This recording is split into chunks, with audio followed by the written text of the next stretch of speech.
If you receive Social Security payments, September just brought some major changes that could affect your next check. And if you miss these updates, you might be in for some serious surprises. In the next few minutes, I'll break down everything you need to know about the September payment schedule changes, the end of paper checks happening this month, and the new cost of living estimates for 2026. Plus, I'll give you actionable steps to make sure you don't miss a single payment.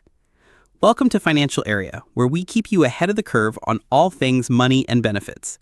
If this information helps you stay on top of your finances, hit that like button and subscribe for more essential financial updates. Now, let's start with something that's been confusing a lot of people this month. If you receive Supplemental Security Income, or SSI, you might have noticed something strange in September. Your payment didn't show up on the 1st like it usually does. Before you panicked, let me explain exactly what happened. Because September 1st fell on Labor Day this year, the Social Security Administration sent out SSI payments early on Friday, August 29th. This isn't a mistake, and you're not missing any money. It's actually a routine adjustment that happens a few times each year whenever the 1st of the month lands on a weekend or holiday. Here's the key thing to remember. You're still getting your full 12 payments for the year. September's payment just arrived a little early in August. This means you need to budget carefully to make sure you don't run short this month, since your next payment won't come until October 1st. For those of you receiving regular Social Security retirement or disability benefits, your September payment schedule depends on two things: when your benefits started and your birthday.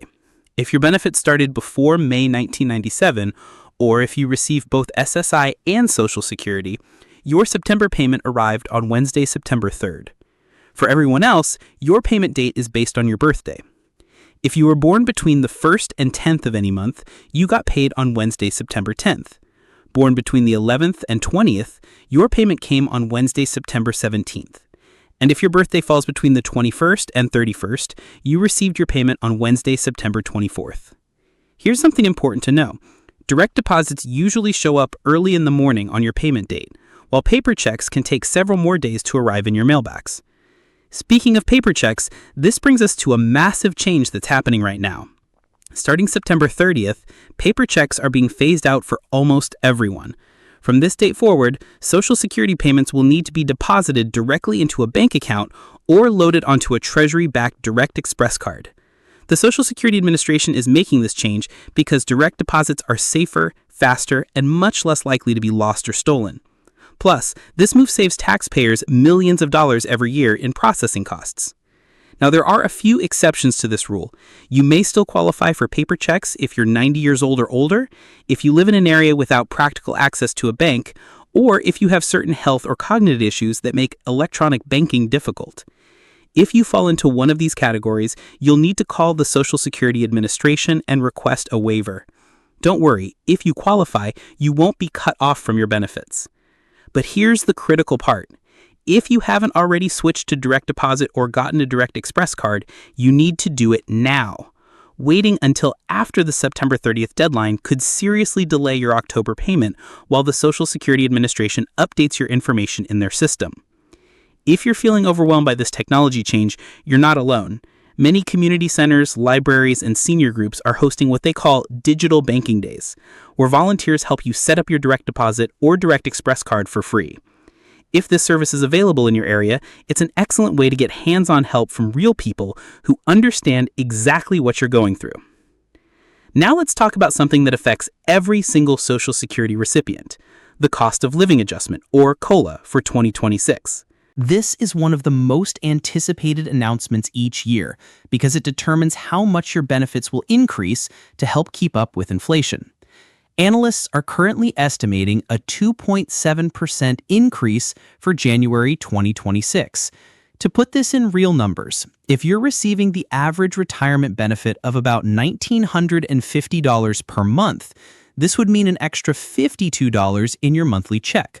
That might not sound like a fortune, but over the course of a year, we're talking about more than $600 additional dollars. However, and this is crucial, this is just an estimate. The official COLA won't be announced until October, and the final number could be higher or lower depending on how inflation trends through the rest of the summer and early fall. While this estimate is useful for planning purposes, don't base your entire budget on it just yet. Many beneficiaries feel frustrated that the COLA doesn't truly keep pace with real-world expenses. The costs of groceries, utilities, and Medicare premiums have been rising much faster than what the current COLA formula accounts for. This has led to growing calls for major reforms, including switching to a different inflation index that better reflects how older Americans actually spend their money, and raising the payroll tax cap so that higher earners contribute more to the system. No changes have been passed yet, but these conversations are happening at the highest levels of government, and they're not going away. This brings us to the elephant in the room, the long-term financial health of Social Security itself.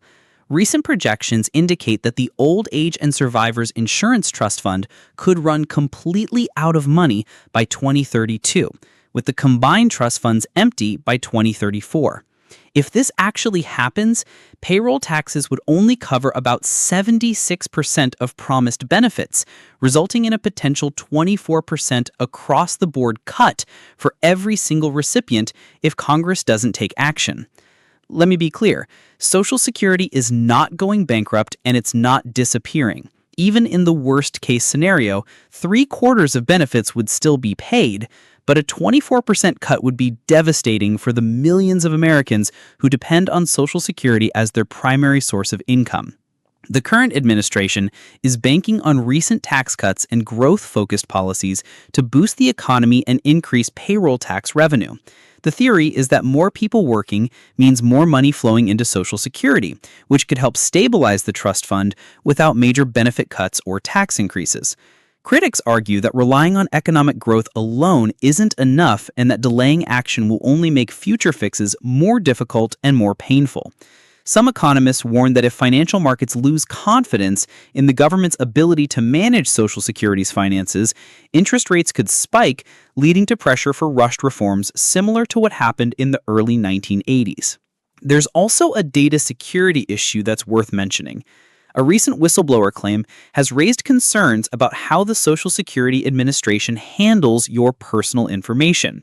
During a recent system upgrade, sensitive Social Security data, including Social Security numbers and entire earnings histories, may have been stored in an unsecured cloud environment. While the SSA says there's no confirmed data breach, investigations are still ongoing.